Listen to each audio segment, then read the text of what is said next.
Becca, your tiny urban soaper gardener, urban farmer here in South Texas. And it is super hot and dry outside. We haven't had rain in like 2 months. And our tree was getting super heavy with these moringa tree seeds. So these pods were just like big and hanging there on the tree. And so if you pick them young, apparently they're edible. You can kind of steam them. They're kind of like a chickpea. They can be fibrous, very fibrous, and might be tough to eat. I have not tried eating them yet, but that's what I have heard from other people. So I opted not to try eating the seeds and let them dry. So you're supposed to let them just hang on the tree and dry out. And it looks like the bigger the seed pod, the better chance you'll have of having more reproductive, I guess it is. I'm probably not saying this right. So the seeds look like they have little wings on them. Let me show you like this. See how there's like little, like a little airplane. And so they'll just fall and fly and then repropagate themselves. So what I've done is already done a whole bunch of these. And the darker, it's kind of like more like okra. The darker the seed is, I think, the more mature it is and the better propagation results you'll get.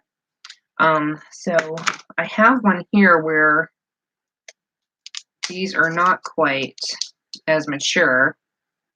And if you can see the difference, these are bigger and more brown. So if they're more green, I put some of these in the garden. I have no idea if any of them are going to sprout. Maybe something might. We'll see. But some were a little bit immature. There's just too many on our tree, and I had to trim it all back. But I will have some up on the Etsy shop for sale. I'll put them in some little packets, and if you guys are interested, head on over to Becca's by the Bay on Etsy, and I'll have some of the seeds for sale. So there's that. And here's some of the fabulous leaves. So we've got an Excalibur dehydrator, and what I do is I rinse them off really well, and I just pull the leaves off the stems, and I rinse them real good, and then I put them on the dehydrator trays, and I set it on a very low temperature. That way they stay nice and green. And then I put it in our Vitamix and I powder it. And I just wanted to show you guys the difference, and I probably need to do more powder. See this like light green moringa powder here? This is what I bought from the store. The dark green powder on top is what we dehydrate and powder here from our own urban little farm. And I put this in like milk or ice cream or smoothies. You can make a tea with it. You can make a tea with just leaves. You can make a tea with just the powder. So I was looking at 10 benefits of this. So here we go. 1, moringa tea leaves. If you steep it for about 15 minutes and you drink it before you go to sleep, you'll have a very much improved sleep. They're high in fiber, number 2. Number 3, they help regulate your blood sugar. Now, I'm hypoglycemic, and that tends to help me out with my blood sugars. It helps reduce joint pain is number 4.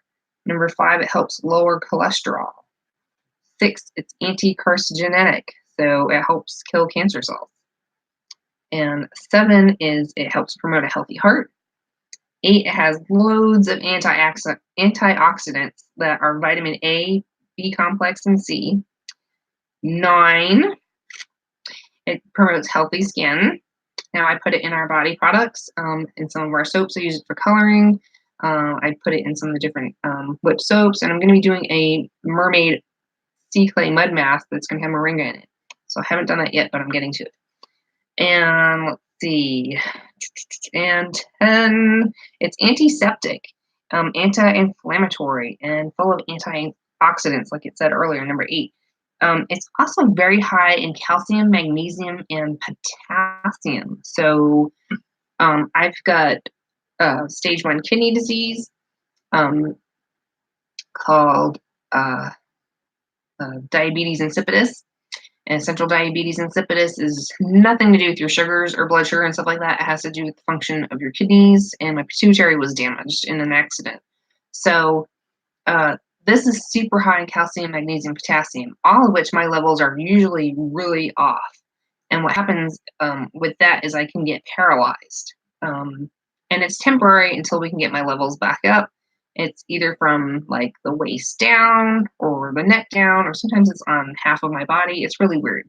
Took a long time for the doctors to figure all that out. But this is a superfood, and it's super high in those vitamins and minerals, and it's just so good for you. So if you don't have this in your diet, I really highly recommend incorporating it in your diet some way. If you like smoothies or juices, or you love milkshakes and things like that, or whatever, or just your milk, just putting some in your milk will really make a big difference. And it doesn't have like a very,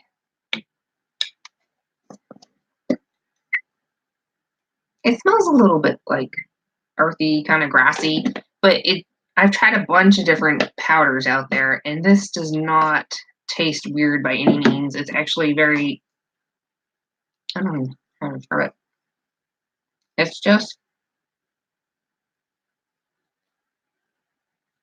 kind of bland, I guess. I don't know. There's not much flavor, so whatever you add it to, you're not really going to taste it. So, like, if your kids are real picky about things that they don't like for taste and stuff like that, this doesn't have much of a taste to it. So, you could probably put this in like a muffin or something like that, or pancakes or something like that. But you're going to, put healthy stuff on it, like Kerrygold butter or something, and pure maple syrup as a special treat or something like that. But yeah, so try it out and let me know what you've done or propagated. I have not propagated it from seed yet. I've done it from cuttings. So I'm super excited to see what some of the seeds are going to come out to be like in the fall when I plant some. Put some photos or let me know how you guys have grown moringa in your yard or your home or farm. And let me know what some of the other uses that you guys use it for. I mean, we use it for tea. I use it in my smoothies or my milk or my yogurt. If I have yogurt in the morning, I'll mix it in my yogurt that way. That's pretty much it. I haven't tried baking with it. That would be pretty interesting to bake it and maybe put it in a muffin or a zucchini bread or something like that. Let me know what you guys do with it, with moringa. I'd be really curious. I know there's probably limitless things that you could probably do with it. You could probably add it to everything. So I hope you guys enjoyed this quick little video. Give it a thumbs up, share it with someone, and we'll see you guys next time in the garden here at Becca's by the Bay, our little urban homestead here in South Texas. We'll see you later. Bye.